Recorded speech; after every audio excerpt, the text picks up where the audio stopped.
ආයුබෝවන්දරෝ හැමෝටම පිරුවන් සරණයි. එතකොට අද අපි සාකච්ඡා කරන්නේ ධම්මපදය කියන පාඩම. එතකොට දැන් ධම්මපදයෙන් ඔයාලට ප්‍රශ්නයක් අනිවාර්යෙන්ම ඇහෙනවා. විභාගෙට ධම්මපදයෙන් ප්‍රශ්නයක් අනිවාර්යෙන්ම ඇහෙනවා. ඒක නිසා ධම්මපදයේ කොටසට අදාළව තමයි අපි අද පාඩම ඔයාලට රෙකෝඩින් එකක් විදිහට ලැබෙන්න සලස්වන්නේ. එතකොට ඔයාලගේ පොතේ 6 වෙනි පාඩම දිවිමග දිවිමගට එළිය දෙන දහම් පද කියන පාඩම තියෙනවනේ. ඒකේ අපි ධම්මපදයේ තියෙන ගාථා පිළිබඳව තමයි විස්තර කරන්නේ. ඒතකොට මේ පාඩම ගැන තමයි අපි සාකච්ඡා කරන්නේ. ඒකට දැන් මේ පාඩමේ අපි ධම්මපද ගාථා කොහොමද පාඩම් කරගන්නේ? ඒ වගේ දේවල් ටිකක් අපි කියලා දෙනවා. මොකද ධම්මපදයේ ගාථා අනිවාර්යයෙන්ම ලියන්න වෙනවා විභාගෙට. ධම්මපදයේ ගාථා අනිවාර්යයෙන්ම ලියන්න වෙනවා. එතකොට තේරුම ලියන්න වෙනවා. ඒක නිසා මේ දේවල් ගැන හොඳ අවබෝධයක් ඔයාලට තියෙන්න ඕනේ. නිසා අපි කොහොමද මේ ගාථා පාඩම් කරගන්නේ කියලා එහෙමත් කියලා දෙනවා. එතකොට මේ රෙකෝඩින් එක අවසන් වෙනකල් බලන්න මේවේ අභ්‍යාස තියෙනවා. මේ දේවල් ටිකත් හරියට සිද්ධ කරන්න. දැන් බලන්න ධම්මපදයෙහි පසුබිම කියලා තියෙනවා. ඒක අපි ඕනෑම දෙයක් කියවනකොට අවබෝධ කරගන්න ඕන ඕනෑම දෙයක ඉතිහාස කතාවක් දැනගන්න බෑ. ඒ පසුබිම් කතාව. දැන් මේ ධම්මපදයේ පසුබිම ගැන කතා කරනකොට ධම්මපදයේ කොහෙද තියෙන්නේ? ත්‍රිපිටකයේ කොතනද තියෙන්නේ? කියන ඒවා අපි දැනගෙන ඉන්න ඕනේනේ. එතකොට මේ ධම්මපදයේ පසුබිම කියලා අපි කතා කරන්නේ ඒ ටික. අපි සාකච්ඡා කරමු. බලන්න ත්‍රිපිටකය ප්‍රධාන වශයෙන් කොටස් තුනකට බෙදේ. ත්‍රිපිටකය බුදුහාමුදුරුවෝ දේශනා කරපු ධර්මයේ පුතේ ප්‍රධාන කොටස් තුනකට බෙදෙනවා. කවුද කොටස් තුනකට බෙදන්නේ? දැන් ඔයාලට තියෙනවා ඉස්සරහට ධර්ම සංගායනා ගැන. බුදුහාමුදුරුවෝ පිරිනිවන් පාලා එමසක් ගත වෙන තැන. සප්තපර්ණී ගුහාරද්වාරයේ පළවෙනි ධර්ම සංගායනාව පවත්වනවා. ඒ ධර්ම සංගායනාවේදී හාමුදුරුවෝ එකතු වෙලා මේ බුදුහාමුදුරු දේශනා කරපු ධර්මය කොටස් තුනකට බෙදෙනවා නේ. එතකොට මේ කොටස් තුන තමයි සූත්‍ර පිටකය, මෙතන දෙවෙනියට තියෙන විනය පිටකය, තුන්වෙනි එක තමයි අභිධර්ම පිටකය. ඔන්න කොටස් තුන. සූත්‍ර පිටකය, විනය පිටකය, අභිධර්ම පිටකය. මේ පිටකයේ ප්‍රධාන බෙදීම් තුනයි. ඒකද දැන් ඒක මතක තියාගන්න. දැන් මේවා ඔක්කොම විභාගෙට ඇහෙන්නේ නැති වෙන්න පුළුවන්. හැබැයි ඔයාලගේ දැනුමට මේ දේවල් හොඳයි. එතකොට ඒ නිසා තමයි අපි මේ දේවලුත් මේ සටහනට එකතු කරලා තියෙන්නේ. දැන් උතනින් පුතේ මේ කියපු සූත්‍ර පිටකය කොටස් පහකට බෙදෙනවා. නිකාය පහකට බෙදෙනවා. ත්‍රිපිටකයේ කොටස් තුනකට බෙදෙනවා කිව්වා. සූත්‍ර, විනය, අභිධර්ම කියලා. මෙතනින් සූත්‍ර පිටකය කොටස් පහකට බෙදෙනවා. මොකක්ද? දීඝ නිකාය. දෙවෙනි එක මජ්ක්‍ධිම නිකාය. තුන්වෙනි එක සංයුක්ත නිකාය. හතරවෙනි එක අංගුත්තර නිකාය. පස්වෙනි එක කුද්දක නිකාය. පළවෙනි එක දීඝ නිකාය. දෙවෙනි එක මජ්ක්‍ධිම නිකාය. තුන්වෙනි එක සංයුක්ත නිකාය. හතරවෙනි එක අංගුත්තර නිකාය. පස්වෙනි එක තමයි කුද්දක නිකාය.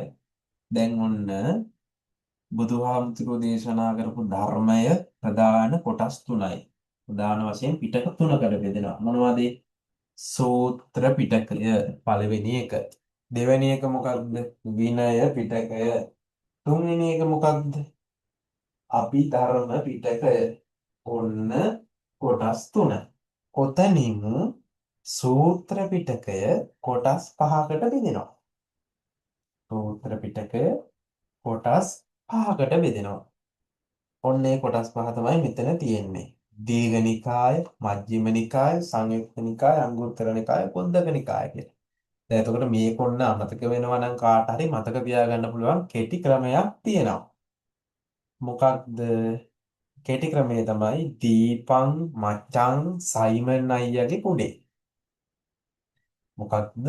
දීපං මචං සයිමන් අයියාගේ කුඩේ. දීපං කියලා කියන්නේ දීඝ නිකාය. මචං කියලා කියන්නේ මජ්ක්‍ධිම නිකාය. සයිමන් කියලා කියන්නේ සංයුක්ත නිකාය. අයියගේ කියලා කියන්නේ අංගුත්තර නිකාය. කුඩේ කියලා කියන්නේ කුද්දක නිකාය. ඔන්න දීපම් මචං සයිමන් අයියගේ කුඩේ. දීඝ නිකාය, මජ්ක්‍ධිම නිකාය, සංයුත්ත නිකාය, අංගුත්තර නිකාය, කුද්දක නිකාය. ඔන්න ඔය කොටස් පහ මතක තියාගන්න පුළුවන් කෙටි ක්‍රමයක්. හරිද? ඊළඟට ඔන්න බලන්න යට තියෙනවා කුද්දක නිකායේ ග්‍රන්ථ කියලා. කුද්දක නිකායේ ග්‍රන්ථ මොනවද? කුද්දක නිකායේ ග්‍රන්ථ පුතේ 15ක් තියෙනවා. කුද්දක නිකායේ ග්‍රන්ථ 15ක් තියෙනවා. ඒතකොට ඔතන ඉස්තනේ ලියාගන්න කුද්දක නිකායේ ග්‍රන්ථ 15කි කියලා ඉස්තනේ ලියාගන්න. දැන් ඔතන යට තියෙනවනේ හිස් තැනක්. මෙන්න මෙතන ඔතන ලියාගන්න කුද්දක නිකායේ ග්‍රන්ථ 15ක් තියෙනවනේ. ඉතින් අපි කිහිපයක් ලියාගමු. එතන හිස්තනේ ලියාගන්න කුද්දක පාඨ. කුද්දක කියනකොට ක මහ ප්‍රාණ. ඒතර කුද්දක පාඨ කමාවක් ධම්ම පද කමාවක් උදාන පාළි කමාවක් ඉති උත්තක කුද්දක පාඨ කමාවක් ධම්මපද කමාවක් උදාන පාළි කමාවක් ඉති උත්තක කමාවක් විමානවත්තු කමාවක් පේතවත්තු කියලා ලියලා ඔය කීපයක් ලියවහම ඇති යනාදී වශයෙන් ග්‍රන්ථ 15කි කියලා එතනට ලියාගන්න. යනාදී වශයෙන් ග්‍රන්ථ 15කි කියලා එතනට ලියාගන්න. ලියාගෙන එතනටම ලියාගන්න තව ධම්මපදය කුද්දක නිකායෙහි දෙවන ග්‍රන්ථයයි. ධම්මපදය කුද්දක නිකායෙහි දෙවන ග්‍රන්ථයයි කියලා ලියාගන්න. හරි. ඊළඟට මෙයින් කුද්දක නිකායට ධම්මපදය අයත් වේ. ඒකට අපි ඒක කතා කළානේ. ධම්මපදයේ වග්ග 26කි. ධම්මපදයේ වග්ග කීයක් තියෙනවද? 26ක් තියෙනවා. යමක වර්ගයෙන් තමයි පටන් ගන්නෙ. එතකොට මේ විදිහට වර්ග 26ක් ධම්මපදයේ තියෙනවා. ගාථා කීයද ධම්මපදයේ? ගාථා තියෙනවා පුතේ 423ක්. නිදාන කතා මේ සෑම ගාථාවකටම නිදාන කතාවක් තියෙනවා. සමහර ගාථා දෙකකට එක නිදාන කතාවක් තියෙනවා. එතකොට ওই විදිහට නිදාන කතා 299ක් තියෙනවා. ඊළඟට ධම්මපදයට ලියන ලද අටුවාව කියලා කියන්නේ මොකක්ද එතකොට? දැන් පුතේ ත්‍රිපිටකයේ තියෙනවනේ බුදුහාමුදුරුවෝ දේශනා කරපු ධර්මය ත්‍රිපිටකයේ තුල අන්තර්ගතයි. ත්‍රිපිටකයේ සමහර දේවල් තියෙනවා අපිට තේරුම් ගන්න අපහසුයි. ආන්ගේ අපහසු දේවල් තේරුම් ගන්න පස්සේ කාලෙක ඉඳපු හාමුදුරුවරු අටුවාචාර්ය හාමුදුරුවරු පොත් ලියුවා. ඒවට කියනවා අටුවා කියලා. දැන් අටුවාවෙත් තියෙනවා අමාරු තැන්. ඒතර අටුවාවේ අමාරු තැන් අපි කොහෙන්ද බලන්නේ? විස්තර කරගන්නේ. ඒවා බලන්නේ අපි ටීකාවෙන්. ටීකාවෙත් තියෙනවා සමහර අමාරු තැන්. ඒවා අපි විස්තර කරගන්නේ ටිප්පණිය බලලා. එහෙනම් ත්‍රිපිටකයේ අමාරු වචන විස්තර කරලා ලියපු ඒවා තමයි වටහා ගන්න අපහසු වචන විස්තර කරලා ලියපු පොත් තමයි අටුවා කියලා කියන්නේ. ධම්මපදයට ලියන ලද අටුවාව මොකද්ද? ධම්මපදට්ට කතාව. ඕන්න දැන් මෙතන හිස් තැනක් තියෙනවානේ. ඕන් ඔය හිස් තැනේ ඔයාලට මොනවා හරි වැදගත් කාරණාවක් කියවුණා නම් ඔය හිස් තැනේ ලියාගන්න පුළුවන්. ඒත් එක්කම අපි දැන් යනවා පළවෙනි ගාථාවට. පළවෙනි ගාථාවට යනවා. ඒතර දැන් පුතේ ඔයාලට කියන්න ඕනේ මේ ගාථා මං කියලා දෙන විදිය, කියන්නේ කියවන විදිය තමයි පාඩමේදී කියලා දෙන්නේ. මේ තේරුම් එහෙම ඔයාලා පොත බලලා ලියන්න ඕනි. ඔයාලගේ පොතේ 6 වෙනි පාඩම තියෙනවානේ දිවි මගට එළිය දෙන දහම්පද කියලා. ආන්ගේ පාඩම බලලා කියවලා මේ සෑම ගාථාවකටම අදාළ තේරුමක් තියෙනවා. ඒ තේරුම බලලා ලියා ගන්න ඕනේ. ඒකට හේතුව තමයි මම තේරුම මේකට නොදැම්මේ. සමහර දරුවන්ට අභ්‍යාස කරන්න කියලා කිව්වට කරන්නේ නැහැ. සමහර විට මේක නොමිලේ කරන පන්තියක් හින්දා වෙන්න ඇති. සමහර අය එම වැඩි අවධානයක් යොමු කරන්නේ නැහැ.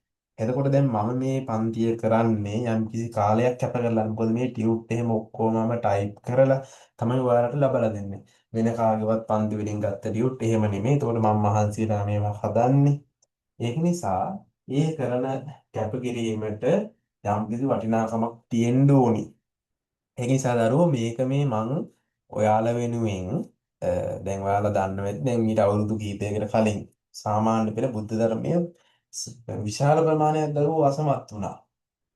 ඒකට හේතුව මේ බුද්ධ ධර්මයේ විශේෂ සමහර විට ගණන් ගන්නේ නැහැ. ඒ නිසා ගොඩක් දෙනෙක් ෆේල් වෙනවා. ඒක නිසා දරුවෝ ඒ ගැන හිතලා මේ පාර සාමාන්‍ය පෙළ ලියන දරුවනේ සමාජ සත්කාරයක් විදිහට තමයි මේ වැඩසටහන මම කරන්නේ. එතකොට ඔයාලා යම් කිසි කැපකිරීමක් කරන්න ඕන. මොකද විභාගෙ ලියන්න මම නෙමෙයිනේ. නිසා මේ හිස්තැන් තියලා තියෙනවා. ඔයාලා ඒව සම්පූර්ණ කරගන්න. අභ්‍යාසයක් කරන්න කියලා කිව්වහම ඒවයි මගේ උවමනාවකට නෙමෙයි. ඒදී ඔයාලගෙම හොඳට තමයි කරන්න කියලා කියන්නේ. නැත්තම් ඔයාලා අභ්‍යාස කරත් එකයි නොකරත් එකයි. හැබැයි අභ්‍යාස කළොත් ඒක කාටද? ඔයාලට. ඒක නිසා තමයි මේ අභ්‍යාසයම කරන්න කරලා එවන්න කියලා කියන්නේ. ඒතර එවන දරුවන්ගේ වළනවා අඩුපාඩු තියෙනවා මම පෙන්නලා දෙනවා. ඒ දරුවෝ විභාගයට යම්කිසි හොඳ ප්‍රතිඵලයක් ලබා ගනි. ඒතර මහන්සි වෙන ප්‍රමාණය අනුව තමයි ඒ අයට ඒ ප්‍රතිඵල ලැබෙන්නේ. තමන් මහන්සි වුණොත් තමයි තමන්ට ඒ ප්‍රතිඵල ලැබෙන්නේ. ඒ නිසා ඒකත් මතක් කරනවා. දැන් අපි බලමුකෝ පළවෙනි ගාථාව.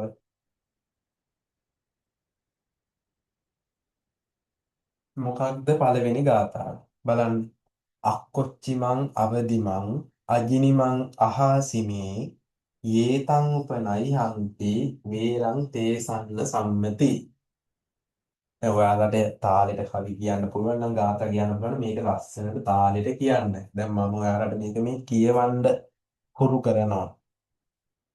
අක්කොච්චිමං අවදිමං අජිනිමං අහාසිමේ යේතං උපනයිහන්ති වේරං තේසංන සම්මති. දැන් මෙතන මේ තුන්වෙනි එකේ යේ ච කියලා තියෙනවානේ. එතන ඡයන්න කපන්නේ ඒක වැරදිලා ටයිප් වෙලා තියෙන්නේ. අපිට බලන්න හරියට අක්කොච්චිමං අවදිමං අක්කොච්චිමං අවදිමං අජිනිමං අහාසිමේ යේතං උපනයන්ති වේරං තේසංන සම්මති. මේකේ තේරුම මම කියන්නම්. මේ තේරුම තමයි කෙනෙක් මට බැන්නා මා සතු දේ පැහැරගත්තා මට ප්‍රහාර දුන්නා කියලා කෙනෙක් නිතර නිතර හිතනවා නම් ඒ කෙනාගේ වෛරය සංසිඳෙන්නේ නැහැ කියලා තමයි මේකේ තේරුම. අසවලා මට බැන්නා අසවලා මට ගැහුවා පහර දුන්නා කියලා කෙනෙක් නිතර නිතර හිතනවා නම් ඒ කෙනාගේ වෛරය සංසිඳෙන්නේ නැහැ. ඇත්තනේ කතාව. දැන් සමහර දරුවෝ ඉන්නවා මේ පාසලේදීම මේ පුංචි දේවල් වලට රණ්ඩු වෙන්නේ. තමාට මේ පරණ දේවලුත් එක්ක හිතේ තියාගෙන ඉඳලා රණ්ඩු වෙන්නේ. ඉතින් එහෙම නිසා එහෙම හිතේ තියාගෙන හිටියොත් මොකද වෙන්නේ? අය කෙනාගේ වෛරය සංසිඳෙන්නේ නැහැ. බලන්න අපේ ජීවිතයේ දෙන ආදර්ශ. ඒතර අපි මේවා කියවනකොට මේවා අධ්‍යයනය කරනකොට අපි මේ වැරදි අඩුපාඩු අපේ ජීවිතයෙන් ඒවා හදා ගන්න ඕනේ. මේ වැරදි ඈඩ් කර ගන්න ඕනේ. ඔන්න පළවෙනි ගාථාව. එතන මේකේ තේරුම ඔයාලා බලලා කියවලා මෙතන ලියා ගන්න. මොකද ඔයාලගේ සටහන ඔයාලා ඒක බලලා සම්පූර්ණ කරගන්න. ඊළඟට බලන්න දෙවෙනි ගාථාව. අක්කොච්චිමං අවදිමං අජිනිමං අහාසිනේ යේ තන්න උපනයි හන්ති වේරං තේසූපසම්මති. අක්කොච්චිමං අවදිමං අජිනිමං අහාසිමේ යේ තන්න උපනයි හන්ති වේරං තේසූපසම්මති. අද ඒකේ තේරුම මොකක්ද? අද පළවෙනි එකේම අනිත් පැත්ත. මොකක්ද? අසවලා මට ගැසුවේ අසවලා මට බැන්නේ අසවලා මට පහර දුන්නේ මා සන්තකලේ පහර ගත්තේ කියලා යමේ එහෙම හිතේ තියාගෙන ඉන්නේ නැත්තම් ඒ කෙනාගේ වෛරය සංසිඳෙනවා කියලා තමයි කියන්නේ. අසවලා මට බැන්න පහර දුන්න ඒ විදිහට හිතේ නැත්තම් ඒ කෙනාගේ වෛරය සංසිඳෙනවා කියලා තමයි කියන්නේ. මේකේ තේරුමත් ඔයාලා ලියා ගන්න. ඊළඟට දරුවෝ අපි තුන්වෙනි ගාථාවට යමු. මේ වීඩියෝ එක රෙකෝඩින් එක ගොඩක් දික් කරන්න බලාපොරොත්තු වෙන්නේ නෑ. කෙටි වීඩියෝ එකක් විදිහට තමයි ඔයාලට හම්බෙන්නේ.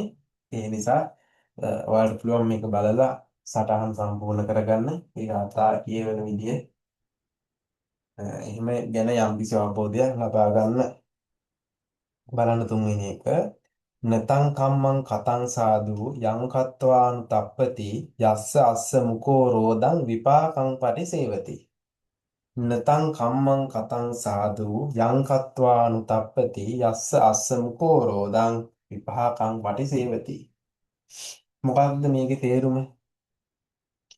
යම්කිසි දෙයක් කරායින් පස්සේ පසුතැවෙන්න වෙනවා නම්, දුක් වෙන්න වෙනවා නම්, මොකක් හරි දෙයක් කරාට පස්සේ පසුතැවිලි වෙන්න වෙනවා නම්, දුක් වෙන්න වෙනවා නම් ඒ දේවල් කරන්න එපා කියලා තමයි කියන්නේ.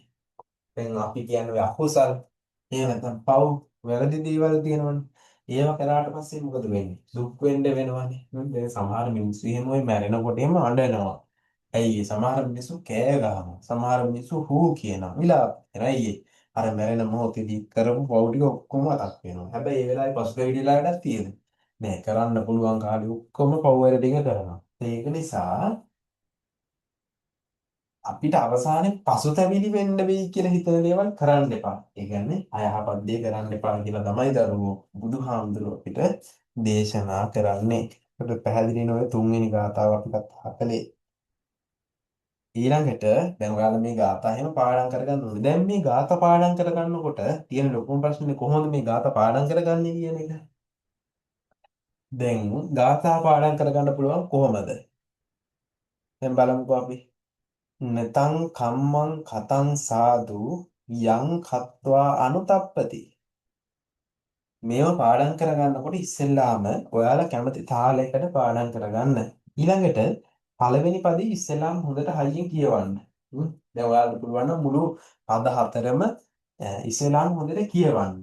හොඳට කියවලා හොඳට සජ්ජායනා කරන්න පුරුදු වුණාම ඉස්සෙල්ලාම පළවෙනි පදය පාඩම් කරගන්න. නතං කම්මං කතං සාදු. ඔන්න පළවෙනි පදේ පාඩම් කරගන්න. එතකොට පළවෙනි පදේ පාඩම් කරලා යනවා දෙවෙනි පදයට. යං කତ୍වානු තප්පති. ඔන්න දැන් දෙවෙනි පදෙත් පාඩම්. දැන් මොකද කරන්නේ? පළවෙනි පදේ දෙවෙනි පදේ දෙකම එකට කියනවා. දැන් අපිට එකපාර පද හතරම මතක තියාගන්න පුළුවන්. බෑනේ. එකපාරම පද හතරම මතක තියාගන්න බෑ. ඔන්න ඉස්සෙල්ලාම පළවෙනි පදේ පාඩම් කරගන්නවා. ඊළඟට ඔන්න දෙවෙනි පදේ පාඩම් කරගන්නවා. ඊළඟට පළවෙනි පදේ දෙවෙනි පදේ දෙකම එකට කියනවා. නතං කම්මං කතං සාදු යං කତ୍වා අනුතප්පති. ඊළඟට ආන තුන්වෙනි පදේ පාඩම් කරගන්නවා. යස්ස අස්ස මුකෝ රෝදං. ඊළඟට අපි මොකද කරන්නේ? පළවෙනි පදේ දෙවෙනි පදේ තුන්වෙනි පදේ තුනම එකට කියනවා. ඊළඟට ඔන්න හතරවෙනි පදේ පාඩම් කරගන්න. ඔන්න ඊට පස්සේ පද හතරම එකට කරලා ඔන්න අපි කියන ওই විදිහට තමයි මේ ගාථා පාඩම් කරගන්න පුළුවන්. එහෙම නැතු එකපාරටම පද හතරම පාඩම් කරගන්න බෑනේ. එතකොට එහෙමනම් එහෙම මේ අපිට හොඳ ධාරණ ශක්තියක් මතක ශක්තියක් තියෙන්න එපේ. ඒක සමහර විට ඔයාලා මේ ગાථා පාඩම් කරලාම නැතුව ඇතිනේ. එතකොට ඒක නිසා ඔන්න ඔයාලට පුළුවන් අර විදිහට මේ ગાථා පාඩම් කරගන්න. හරි. එතකොට අපි ඊළඟ ગાථාවට යමු. හතරවෙනි ગાථාවට. බලන්නකෝ. තංච කම්මං කතං සාදු යං කତ୍වානානු තප්පති යස්ස පතීතෝ සුමනෝ විපාකං පටිසේවති. මොකක්ද ගාථාව? තංච කම්මං කතං සාදු යං කତ୍වානානුතප්පති යස්ස පතීතෝ සුමනෝ විපාකං පටිසේවති. මොකක්ද එතකොට ඒකේ තේරුම? යමක් කිරීමෙන් පසුතැවෙන්නට සිදු නොවේද? යම් කිසි දෙයක් කරලා පසුතැවෙන්න වෙන්නේ නැත්තම් ඒ දේ කරාට පස්සේ අපිට සතුටක් නම් දැනෙන්නේ. ඒ දේ කිරීම යහපත්. ඒ කියන්නේ දැන් අපි හිතමු පින්කමක් කරනවා කියලා. අපි කාට හෝ සත්වෙට ජීවිත දානයක් දෙනවා. එහෙම නැත්නම් දානයක් දෙනවා. එතකොට අපිට ඒක අවසානයේ මොකද හිතෙන්නේ? සතුටක් නේ නැගෙන්නේ නේ. සතුටක් හිතෙන්නේ. එහෙම හිතන දේවල් විතරක් කරන්න. ඒ කියන්නේ පව් කරන්න එපා. යහපත් දේ කරන්න කියලා තමයි අපිට යෝජනා කරන්නේ. ඒතකොට දැන් මේවා ගාථාවල තේරුම් ගන්න ඔයාලා පොතේ පාඩමින් බලලා ලියා ගන්න ඕනි. හරි ඊළඟට බලන්න ඊළඟ ගාථාව ඉක්මනට මේ සාකච්ඡා කරමු මේවා. අත්තනාව කතං පාපං අත්තනා සංකිරිස්සති අත්තනා අකතං පාපං අත්තනාව විසුජ්ජති සුද්ධි අසුද්ධි පච්චත්තං නාඤ්ඤ මඤ්ඤෝ විසෝදේ. බලන්න ආයෙත්. අත්තනාව කතං පාපං අත්තනා සංකිලිස්සති අත්තනා අකතං පාපං අත්තනාව විසුජ්ජති සුද්ධි අසුද්ධි පච්චත්තං නාඤ්ඤ මඤ්ඤෝ විසෝදේ. මොකක්ද මේකේ තේරුම? මේකේ තේරුම මොකක්ද බලමු අපි. යම් කිසි කෙනෙක් පව් කළොත් එහෙම ඒකෙන් කෙලසෙන්නේ කවුද? ඒ පව් කරන කෙනාමයි. ඊට පස්සේ පව් නොකළොත් කවුද ඒකෙන් පිරිසුදු වෙන්නේ? ඒත් පව් නොකරන කෙනාමයි. එතකොට අපිට වෙන කෙනෙක්ව පව් කරන වෙන කෙනෙක්ව පිරිසුදු කරන්න බෑ. ඒ කියන්නේ මොකක්ද? දැන් හිතන්නකො මම පව් කරනවා කියලා. එතකොට ඒකෙන් කෙලසෙන්නේ කවුද? ඒකෙන් අයහපතක් වෙන්නේ කාටද? මටමයි. මම පව් නොකර හිටියොත් ඒකෙන් යහපතක් වෙන්නේ කාටද? මටමයි. දැන් මම කරන පව් වලට ඔයාට විපාක විඳින්න පුළුවන්ද? බෑනේ. ඔයා කරන පව් වලට මට විපාක විඳින්න පුළුවන්ද? බෑනේ. තම තමන් කරන දේවල් තම තමන්ට අරන් යන්න වෙනවනේ. නේද? එතකොට ඒ නිසා අපිට කාවත් පිළිසිදු කරන්න බෑ. තමන් කරපු දේ තමන්ට ගෙනියන්න වෙනවා. හරි. බලන්නකො ඊළඟ ගාථාව. මේව තේරුම් ඔයාලා පොත බලලා හරියට සම්පූර්ණ කරගන්න ඔය ස්ටෙම් තියලා තියෙනවනේ. හරි. ඊළඟට 4 වෙනි ගාථාව. ඊළඟ ගාථාව සුකරානි අසාදූනි අත්තනෝ අහිතානිච යං වේ හිතංච සාදුංච තං වේ පරම දුක්කරං. ඊළඟ ගාථාව. මොකක්ද ඒකේ තේරුම? තමාට අහිත වූ අයහපත් දේ කිරීම ඉතා පහසුය. තමාට වැඩදායකද යහපත පිණිස හෝ පවතින එවැනි දේ කිරීම ඉතා අපහසුය. මොකක්ද මේ කියන්නේ? යහපත් දේවල් කරනවා කියන එක හරිම අපහසු වැඩක්. අයහපත් දේ කරනවා කියන එක බොහොම පහසු වැඩක්. අයහපත් දේ කරන එක බොහොම පහසු වැඩක්. යහපත් දේ කරන එක අපහසු වැඩක්. දැන් බලන්න අපිට ඉන්න යාළුවොත් අපිව යහපතට නෙමෙයි ඇදලා ගන්නවා දැන්. අයහපතටම නෙමෙයි. දැන් ඔයාලගේ යාළුවෝ එහෙම ඉතින් එකතු වෙලා කරන වැඩ ගැන ඔයාලා දන්නවනේ. හ්ම්. එතකොට ඉතින් යාළුවෝ එහෙමත් අපිව වැරද්දටම තමයි පොළඹව ගන්න හදන්නේ. ඒක නිසා වැරදි කරන්න ලේසි. හැබැයි අපි උත්සාහවන්ත වෙන්න ඕනේ මොකටද? අපි යහපත් දේ හොඳ දේවල් කරන්න තමයි උත්සාහවන්ත වෙන්න ඕනි. එතකොට මේවා අපේ ජීවිතයේ පුතේ ආදර්ශ. ඒකයි මේ පාඩමට නම තියලා තියෙන්නේ. දිවි මඟට එළිය දෙන දහම් පද. ඇත්තටම මේ දේවල් අපේ ජීවිතයට එකතු කරගත්තාම අපේ ජීවිතය එළිය වෙනවද නැද්ද? එළිය වෙනවා. ආලෝකමත් වෙනවා. ඒක නිසා මේවා අපේ ජීවිතයට එකතු කරගන්න ඕනි. හ්ම්. හරි. එතකොට අපි ඊළඟ ගාථාවට යමු.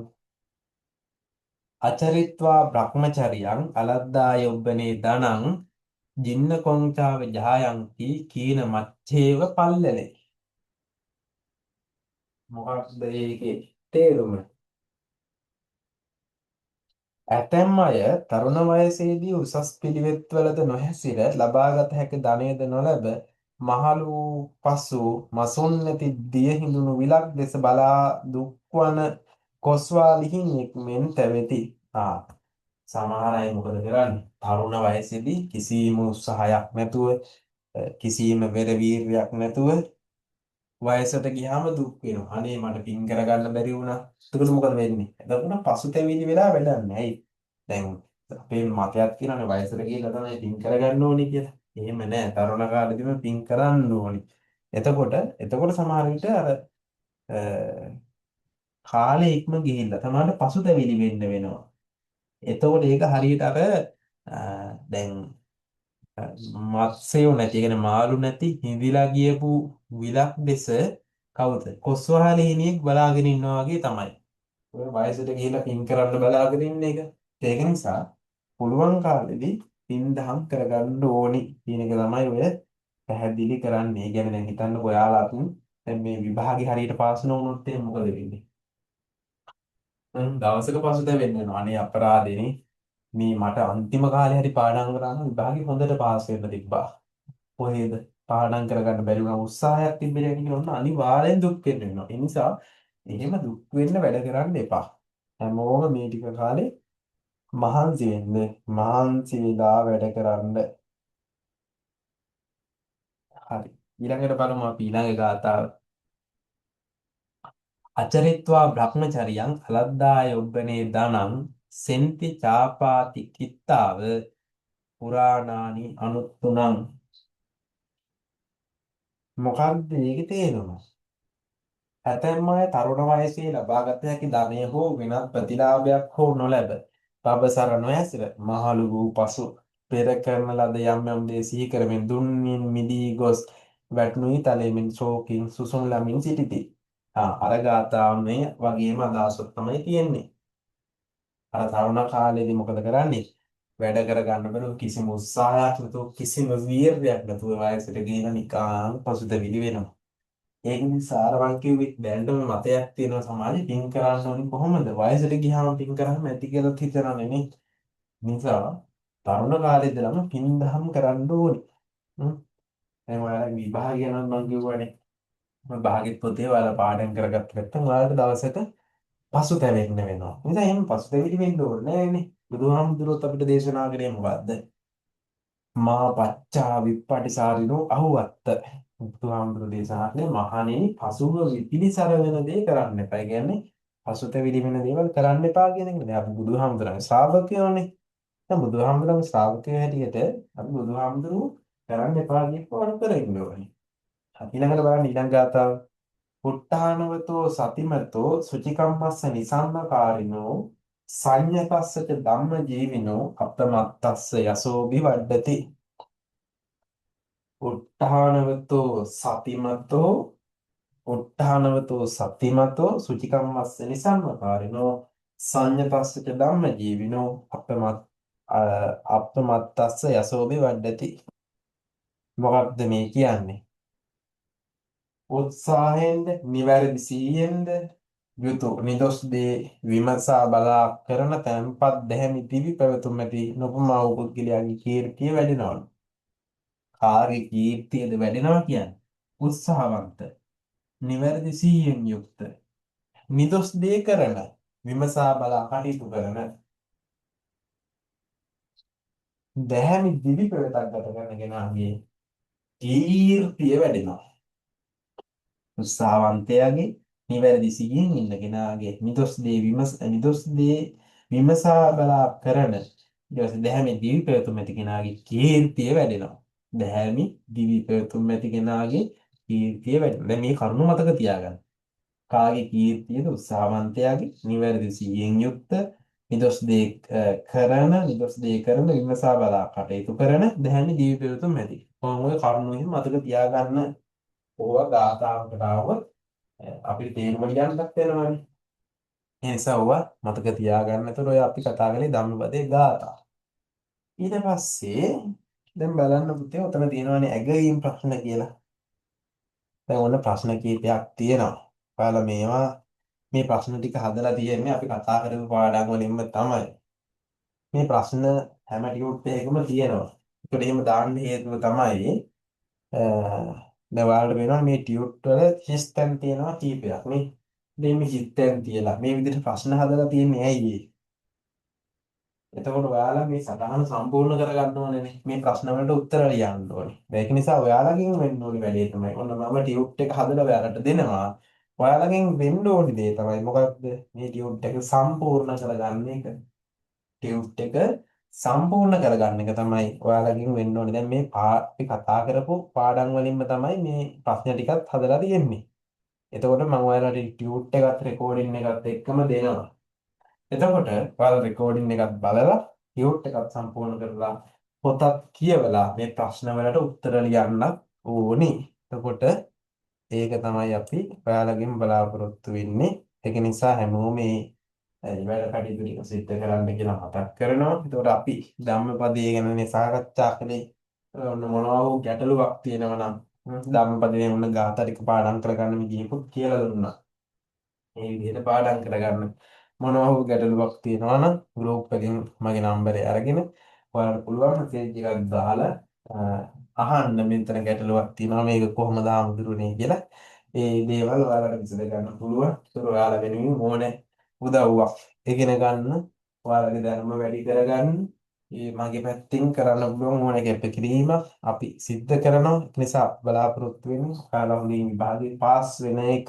ඒ නිසා ඒ කාරණාව මතක් කරමින් හැමෝටම තිරුවන් සරණ ප්‍රාර්ථනා කරනවා.